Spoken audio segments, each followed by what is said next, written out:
Last night, Arsenal was shell-shocked by a PSG team who I think were comfortably the best team to come to the Emirates for many, many years. They were absolutely incredible, but Arsenal recovered from an early goal to kind of get themselves back into the tie and maybe, just maybe, have given themselves a chance of reaching the Champions League final in Munich on the 31st of May. This is the match review podcast of Arsenal 0, PSG 1. Let's get started.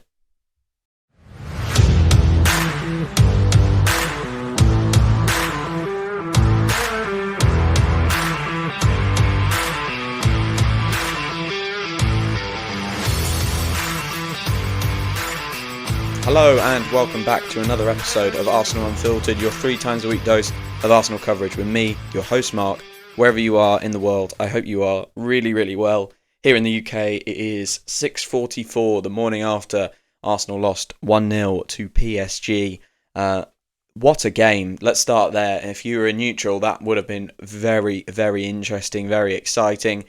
We're not neutrals though, of course, here at Arsenal Unfiltered. We have an interest, we have a bias, and, I guess overall a bit of a disappointing night, but my main feeling from the night is it could have been a lot worse. We will get into all of that today. I'm going to go through the game, the key moments, talk about what went wrong, how we did things well, where we could have done better. We'll talk about the horrendous refereeing display in the first half, not to be an Arsenal fan complaining about refs again after we lose, but, I think that wasn't the reason we lost, but it certainly didn't help. How can we turn this around, I guess, when we go to Paris in a week's time? And obviously, as usual, we will do our stars and under pars. Like I say, wherever you are, I hope you are well, and I hope you have recovered from last night's disappointment. Let's get into it then, because I think this is a really interesting game from so many kind of perspectives, from individual performances points of view, from tactical points of view, from obviously just managing the occasion as well. I think it's a really interesting game to look at. I think let's start there actually with managing the occasion, because I think a lot of people will look at that first 20-25 minutes and think, oh, Arsenal didn't manage the occasion. They sort of, I don't know, people might say we bottled it or something like that. I couldn't think that is further from the truth. I'm usually quite quick to call Arsenal out for something like that. I just thought PSG were unbelievable. Absolutely brilliant. And I think in the preview pod I spoke about how they've been very good, but they've shown against Aston Villa, that they can be got at over the course of 2 legs. We certainly have to hope that's coming in the second leg, because we didn't see it last night.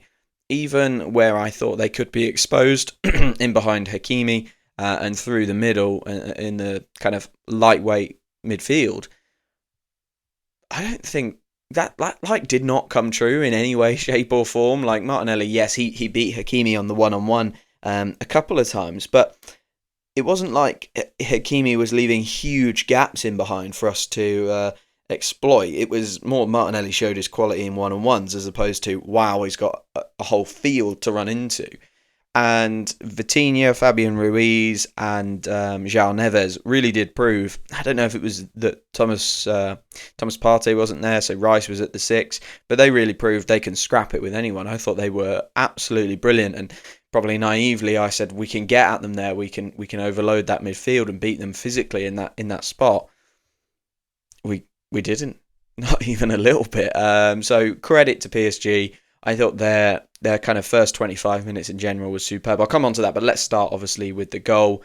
And I think this really has to go down as an Arsenal error. It's a wonderful move from PSG. I think it was 26 passes.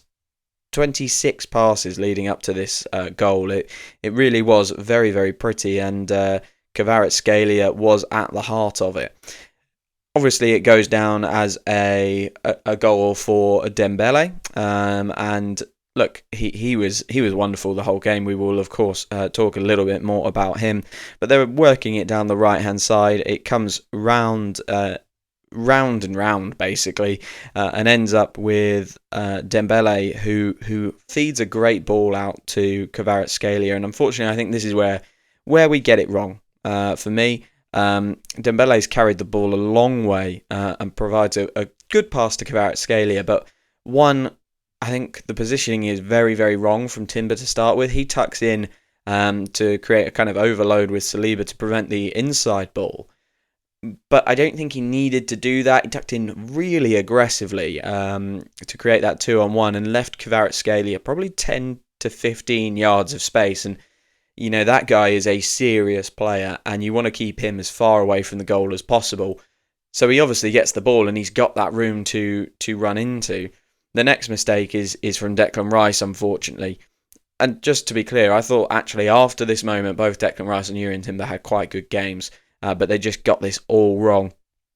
Rice is sucked in and drawn into the ball, goes out to try and create a double up between Timber and himself on Kvaratskhelia. But he does it a little bit late, and when he does it, he leaves Dembele free on the edge of the area. I think he needs to just look over his left shoulder, read the danger there on the edge of the area, either block that passing lane or kind of make sure that he's marking Dembele.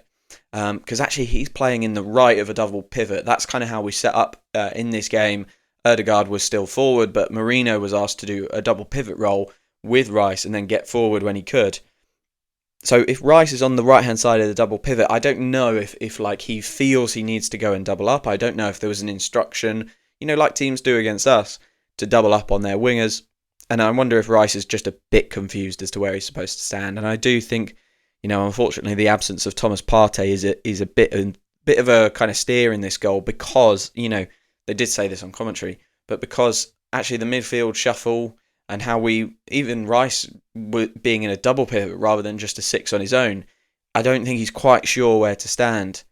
And he goes out to try and create the 2-on-1, but leaves Dembele on the edge of the area. And to be fair, look, it's a smart finish.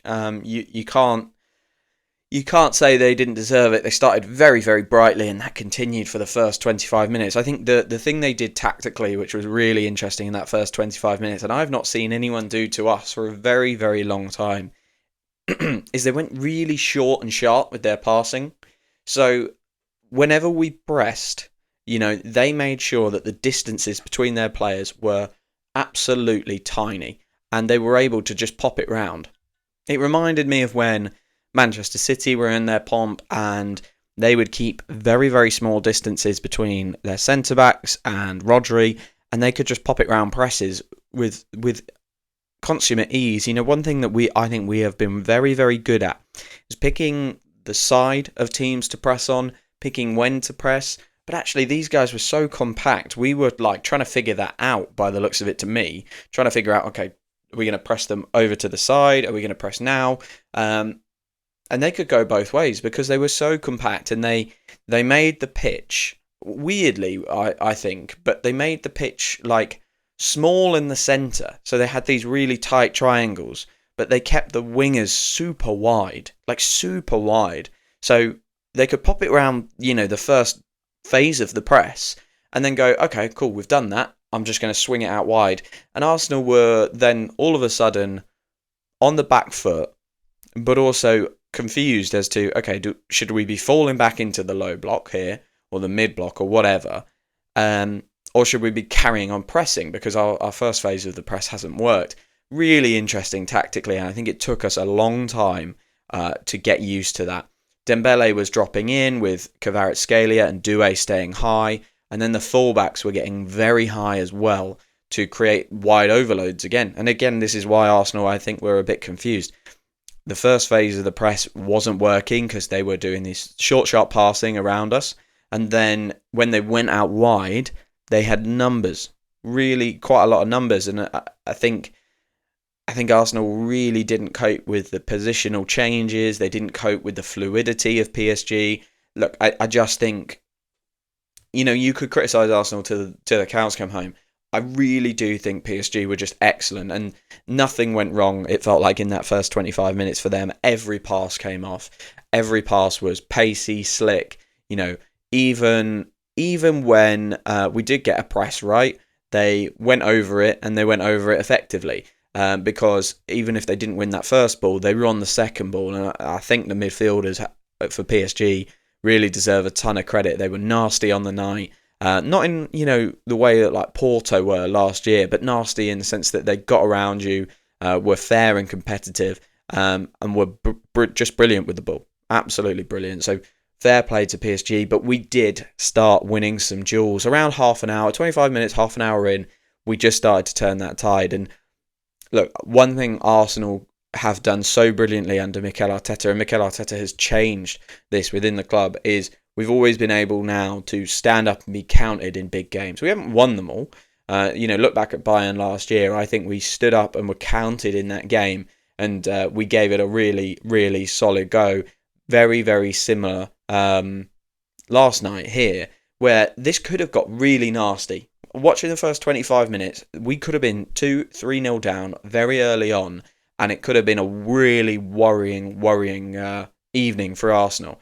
But the crowd got back behind the team after the goal, and the players, I think, started to get on top. And I think we realised that actually, if we're going to make this difficult for PSG, we are going to have to start winning the ball back more effectively and start winning duels. And there's 4 players that I want to give some credit to: Miles Lewis-Skelly, Yuri Timber, Mikel Merino and Bukayo Saka. I think those guys deserve a ton of credit, because I think they sensed that we were not getting the better of the individual battles and raised their level to start winning their individual battles. Yuri Timber especially, right? Because the ref was on him for some reason. He definitely made some fouls in that first half, 100%. But he also made some perfectly fine tackles, which were really good tackles. And he got called for them. And he was getting very frustrated because he felt that he was on top of Kvaratskhelia and the ref was helping the PSG player out. I'll come on to the ref. It pissed me off. But yeah, I thought he was brilliant. Marino started to win duels. Saka started to win duels. And MLS started to do what he does: screen the ball, keep the ball. He was absolutely brilliant. And then we started creating chances as well. And this is why I'm not sat here gutted this morning, because I think we did create chances. Donnarumma was just brilliant on the night. This game, there's kind of 3 realities for this game. There's the reality that we had. There's the reality that we managed to avoid, where PSG could have gone and cut us apart. And we did super well to avoid, going really far behind or embarrassingly far behind, let's say. David Raya had a big save to contribute to that as well, of course. So that's one reality. And then there's a reality where the fine margins just slightly go for us. And this is a 1-1. Trossard or Martinelli score. The Merino goal isn't disallowed. It's super close. This game was on a knife edge the whole night, I thought. It could have gone to any of those realities. Really, I don't think we maybe deserved to win it. But I certainly think we did enough for a draw. But you certainly couldn't have said that. You can't say that PSG didn't deserve to win it, I don't think. So let's talk about those chances. There was obviously the big Martinelli one from Saka. Saka went out to the left-hand side, crossed it. Martinelli got a toenail on it and couldn't quite steer it in. It did, in the end we figured out he was offside. We had the Saka shot from distance. Kivior had a header, but the number one chance in that first half was the Martinelli chance. You've got to give so much credit to Miles Lewis-Skelly. Runs through a number of players and provides a wonderful ball inside the fullback, between the fullback and the centre-back for PSG. I think it's between Hakimi and Marquinhos. And when I first saw this chance from Martinelli, as he cuts in from the left and runs onto this wonderful pass from Miles Lewis-Skelly, I thought it was one of those Martinelli finishes where there wasn't much power behind it. It was straight at the goalkeeper. It's gone into his body. And I thought, oh no, that's a terrible chance missed. On the replay, though, I actually can't really see what Martinelli's done wrong. You could argue maybe he should try and lift it, but I feel like that's kind of post hoc analysis. You see Donnarumma go down and you go, oh, well, why didn't you lift it? But if he lifts it and Donnarumma just catches it, he looks like a twat, doesn't he? So I actually think he got the finish right, and it's a very, very good save down to Donnarumma's left. The guy's huge, right? And we highlighted that in the preview pod. He's a massive keeper, really, really talented guy. He's not great at crosses, but he is a really, really talented keeper. He proved his size is a real effective weapon, because he just got down low and basically screened the whole goal. I think that was the biggest chance of the first half, but I don't think Martinelli did anything wrong. I just think it's an excellent, excellent save. Let's talk about that first half of reffing, because I thought it was terrible. Interestingly, I'm going to start by talking about the second half, actually, because I think the reffing team improved. But there were some really horrible decisions in both directions. The ref gave Trossard a yellow card really, really early, and it was not the right decision. Yes, Trossard had pulled the player back, but I think the ref made a rod for his own back, because it meant that all of the kind of niggly tackles, little pulls, he then, every player was appealing for a yellow for it. He could have said to Trossard, "You've got one more. If you do it again, I'm booking you," and given himself tons of breathing room. But he called for basically everything. Hakimi got a yellow that I really didn't think was a yellow for a kind of shoulder barge, and he just lost control of the game. For me, he had two massive calls. One he got right, one he got wrong. So fair play to him for the one he got right. That was the penalty chance for us. Obviously, Marino is through, has a big chance. I think Trossard, maybe it was, or Martinelli had got round the our left-hand side, their right-hand side, round the right back, and cut it back to Marino, and it looked like a humongous chance. And when I watched it in real time, I just thought, I think it was João Neves had gone straight through the back of Marino. You watch the replay, and it's actually a wonderful tackle from João Neves, so I have no complaints with the refereeing call. I think he did get that one right. It was more the big decisions, that big decision he got really right, but it was more the smaller kind of free kicks and yellow cards that he was giving that were just ridiculous. The one he got really wrong and sent my head to Mars was the Saka one on Mendes. Mendes knows he's in trouble. He's starting to fall over before Saka's even got anywhere near him, basically. You can see he's kind of like stuttering around, almost trying to draw the foul. Saka does nothing. He doesn't take his bait, waits for Mendes to get his body position wrong, goes on the blind side of him, goes round to the right, and wins the ball so easily. How the linesman flags for that and the referee gives it, I have no idea. It's a brilliant piece of pressing. It's a great tackle, and we are straight clean through. It would have been a massive chance. And I don't think that the refs defined this game. I don't think that, we can sit here going, "Oh, we've lost this game because of the ref. We should have had a penalty. They should have had a red card, yada, yada, yada." I don't think we can say that. I think what we can say is they really disrupted our flow in the first half. They got a lot of decisions wrong in both directions. They got some right, but that one was huge. And it would have been a massive chance for Arsenal. And I think Mark Clattenburg was on the Amazon Prime comms, and he made a great point. A great point, which I hate to say, because it's Mark Clattenburg, but he did make a great point. Why not just play it out and let VAR do that? Because we sit there and watch linos keep their flags down for clear offsides, just in case, Why not do the same? Why not let that play out, see if Arsenal score, and if Arsenal score, you flag it. And you go, "I think that was a foul." And the VAR can then go, "Okay, fine." I don't understand the application of this kind of, the logic where it's like, for offsides, even when it's, 5 yards offside and Bob in row Z can see that it's 5 yards offside. We will wait just in case. But then for a perfectly good tackle, by the way, perfectly good, so he shouldn't be flagging for it anyway, but let's say it was a foul, why not just wait? In the same vein, I can't understand it. But like I say, the refs did improve in the second half. I thought they were far less involved in the second half, which is good. I don't like refs being involved. I don't like talking about refs, but I think we had to talk about some of those decisions that they just got wrong, and I think he wanted to be the star, wanted to be involved in the game, and made an early decision that really tied his hands for him. Okay, let's have a little break, and when I come back, I'm going to do the second half, and of course talk about that big moment with Mikel Merino on the 46th minute. Hello everyone, thank you so much for listening to this episode. If you're like me, you finished watching an Arsenal game, and you're already looking for the next bit of Arsenal coverage you can find. If that sounds like you, follow or subscribe to Arsenal Unfiltered on your podcast app of choice right now to make sure you don't miss a single episode from me. I'm here 3 times a week, reviewing matches and covering Arsenal news, and I'm so excited to have you all here as well. Thank you very much. Hello and welcome back to this match review podcast of Arsenal 0, PSG 1. Obviously, we've just spoken through the big moments of the first half. spoken a little bit about the reffing decision and how brilliant PSG were. But we started the second half in an absolutely fantastic vein, and I think it was exactly how we wanted to start it. We earned a free kick deep, well, kind of not that deep actually, but in the PSG half, and Declan Rice whips in a fantastic ball. Mikel Merino gets his head to it, and it flies past Donnarumma. It was no contest. But of course, as we know now, unfortunately, that goal was offside, and we were very, very just offside with Mikel Merino, maybe half a yard, and took about 3 minutes for the VAR to check it and rule the goal out. Obviously, it was correctly ruled out. I don't really have an issue with the decision.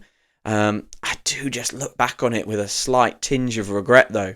And it's weird because you obviously coming out and scoring was the perfect response. That would have been absolutely perfect. We got 44 minutes of regular time to go out there and win this game. And if that's if he is onside, that is the perfect start to the second half. Could not ask for more. The way it played out, I actually think it was a net negative for us, right? Because the goal went in. There's jubilation in the stadium. I lost it in my living room. And then there's 3 minutes of anxiousness, waiting for our balloon to be popped, and that all that energy just dissipate out the stadium, dissipate out the players. You've got to remember, it's not just the effects on the crowd, it's the effects on the players. They are stood there going, we've done it, we are back in, let's go. We're ready to go and win this game. They've spent 3 minutes stood there waiting for the VAR, waiting for, semi-automated offside. It doesn't feel very semi-automated, does it? Waiting for all of that to happen. And all the just energy just straight out of them.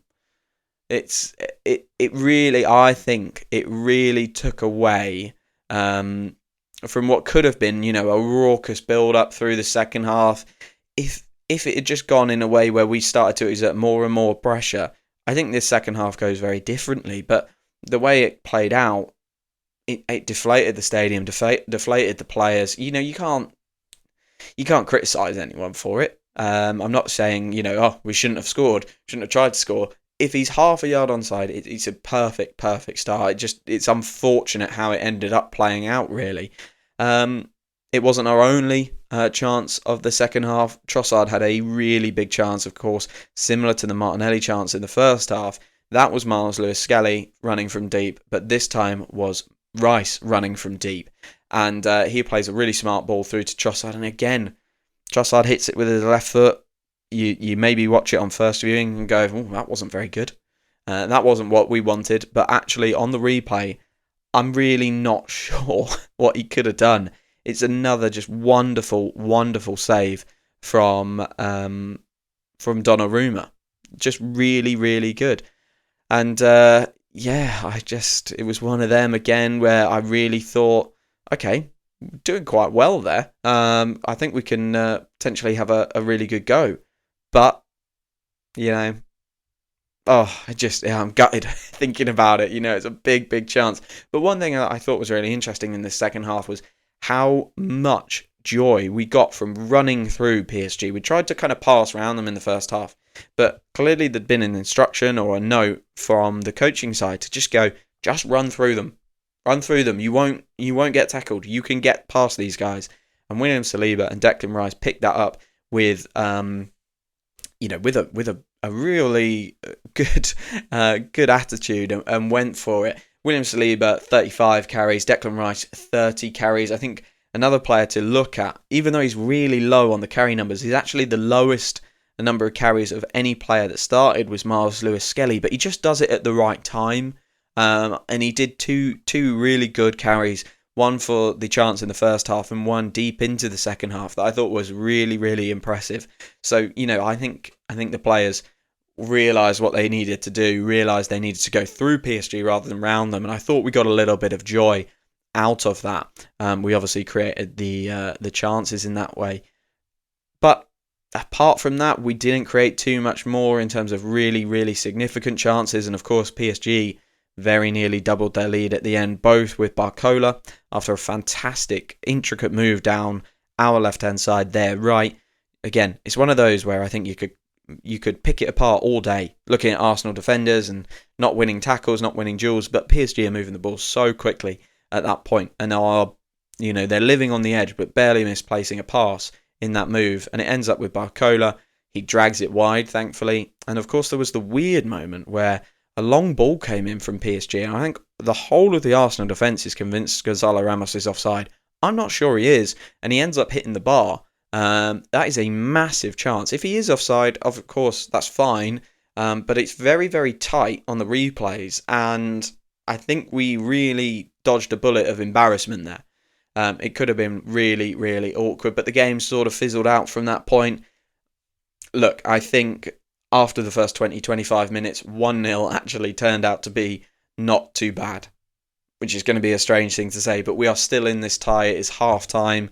How do we go and win it in Paris? Well, I think there's a number of things we need to do. Let's change that lineup. Let's bring Thomas Partey in.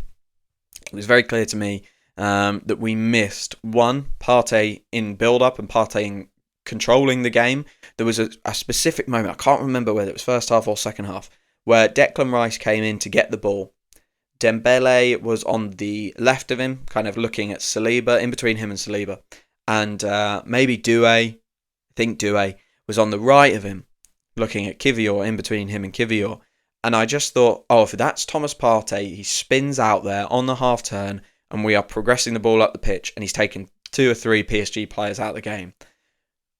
Declan Rice, I love him, but he doesn't do that as a midfielder, and he kind of took it on the, I guess you'd call it the quarter turn, I don't know. And he gets himself not quite into a pickle, but doesn't, progress the ball as brilliantly as Thomas Partey does. And I just thought, God, we're missing Thomas Partey. Right at that moment, I thought we were missing him. We were obviously missing him for the goal. I think he stays on Dembele. He knows where to stand rather than Rice going in. And of course, I think that moves Rice into the left 8, which moves Marino up top. And Trossard, I thought he had a good game. I had no criticisms of how he played. He was very involved, very active, and really tried to I think he did compete, actually. That would have been quite harsh. He did compete with Marquinhos and Pacho. I think he did a good job there. Physically and technically competed with them. But for me, I think Marino is just a more secure outball, probably the way I'd put it. And we needed that yesterday. I think he was also asked to do too many jobs in that midfield. My opinion was he was going to be asked to do the number 8 role and kind of a secondary number 9, a sort of a late arriving striker. But actually he was asked to do a double pivot, a number 8, and that, secondary number 9. I think it was too much for him. Not saying he had a bad game in any way, shape or form, but actually just there were times when I was like, we need him to do one of those things and he's not in the right position. We either need him in that double pivot and he's been too high up the pitch, or we need him up the pitch and he's been sucked in this double pivot. So I don't think that worked, to be honest. I think, in the Premier League, we usually just ask him to do 8 and forward if he's in the midfield. But asking him to do double pivot as well, I think it was too much. So get Marino back up top. And how else do we beat them? I think we have to run with the ball. Like I mentioned, there were multiple times we just went straight through the middle of them. And I think if we start doing that, they will start getting slightly more compact and worried about that and trying to cover off that space, which will leave gaps elsewhere for us to pass around them. I think, the PSG press was super impressive last night. But I don't think we did enough to disrupt or change it. Until we figured that out in the second half and we just started running through them. Let's carry the ball. When we carried the ball through them, I thought we ran the show. Saliba and Rice were really, really impressive in that point of view. So let's carry the ball a bit more.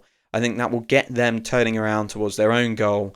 And from that point, I think we were as good as them.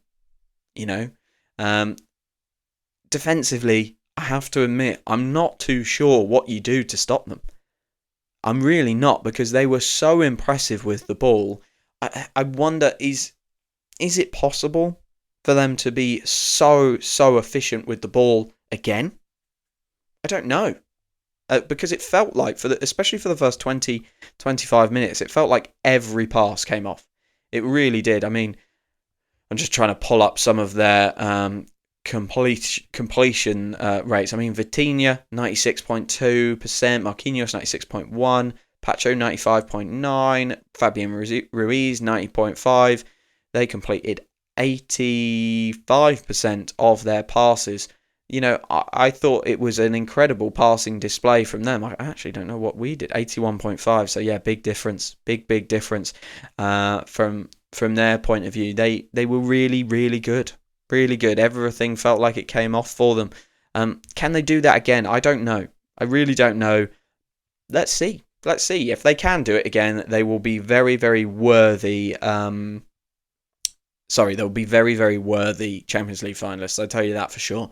But if they can't, and we can turn the ball over a little bit more, and then we can run through them, I think we can do it. It's only half time.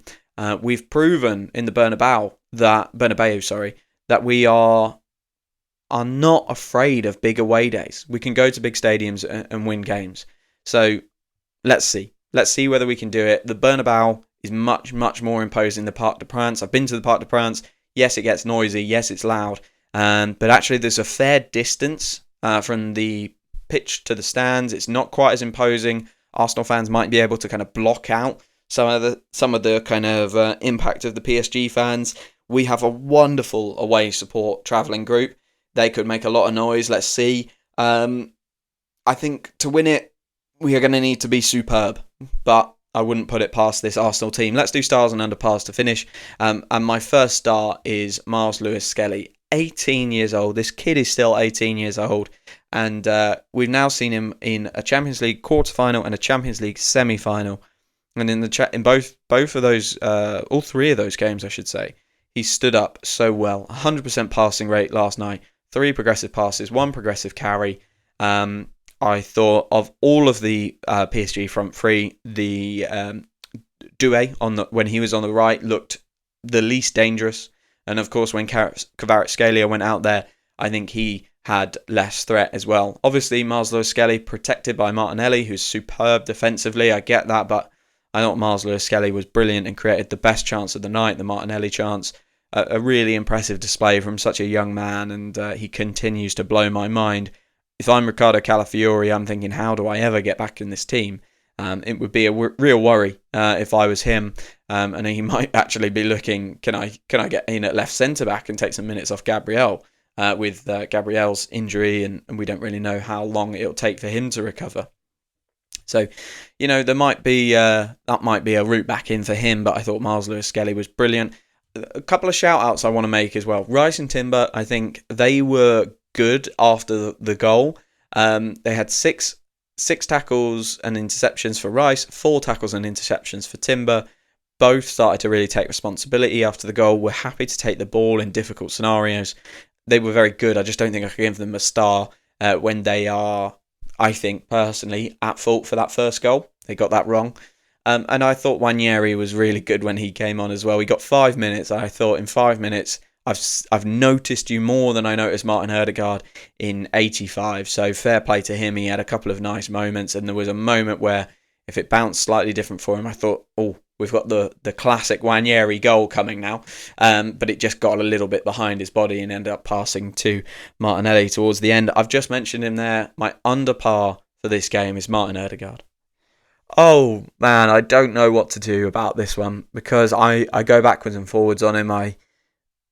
When he plays well, he is so good. So good. And I'm not willing, whatever I say right now, I'm not writing Martin Ødegaard off. I think the most likely outcome is he's having a very bad season. He looks a bit unwell. He's probably never recovered from his injury. He probably needs a clean-up surgery or something like that in the summer. I'm not writing Martin Ødegaard off. I still think he is one of the best attacking midfielders in the world. And I still think he's the right man to be Arsenal captain, but he's putting in some performances at the moment that you can't hand on heart say that's a world-class player. If we had another option, I think they'd be in the team right now. If we had an Emile Smith-Rowe, I think he would have probably dislodged him. And that is a really unfortunate place to be. We sold an Emile Smith-Rowe in the summer. Ødegaard had the 4th lowest touches for Arsenal, only made 77.4% of his passes. and had one touch in the attacking penalty area. 0 progressive carries. He did win 4 out of 5 tackles, so that was decent. And he orchestrates the press. He is the coach on the pitch for Arsenal, so he did a decent job from that point of view. But for me, you need players in the final third who are willing to not just take the ball, but be impactful with it. And I thought Bukayo Saka did that. I thought Leandro Trossard did that. I thought Gabriel Martinelli did that. I thought all of those front three were really good. It was just the man behind them. Could not pull the strings, could not get into the game, could not provide good chances. I worry for him right now, because I do feel if things don't turn round for Arsenal... Oh, sorry, bumped my mic. If things don't turn round for Arsenal in this tie, and we don't go through to the Champions League final, I do think in the summer there will be a bit of a... What's the word? Like an inquest, I guess, is the best way of putting it. Into why that's happened, and I think Martin Odegaard's performances will be at the heart of that. One key pass last night, which is okay, but 0.1 expected assists. I mean, Mikel Merino's at 0.4. We didn't have much. We only had 1.6 XG. Bukayo Saka at 0.5. I worry for him, because I think when we look back on this season, we will obviously quote the injuries, the refereeing decisions, the bad timing, the clustering of the injuries, the way things have just fallen against us, refereeing decisions outside just the red cards. But when we turn to the players, I think Martin Odegaard will be the one who is up for the most scrutiny, and I feel pretty bad saying that, because I like him as a player. I think next season he will be brilliant again. We can turn this around, guys. It is possible. PSG are a brilliant team. I did not watch that game last night and think, oh, we're not good. I did not think, oh, we've found our level. We've been embarrassed here. But I did watch it and go, this is Champions League semi-final quality. This is the table we've come to sit at. These are the teams you play, and I thought PSG deserves a lot of credit for their performance last night, and we did okay. We could not get that goal to bring the tie level, and we've got a job to do in Paris. It's not impossible, but I think the key thing is Mikel Arteta and his coaching team will need a different plan.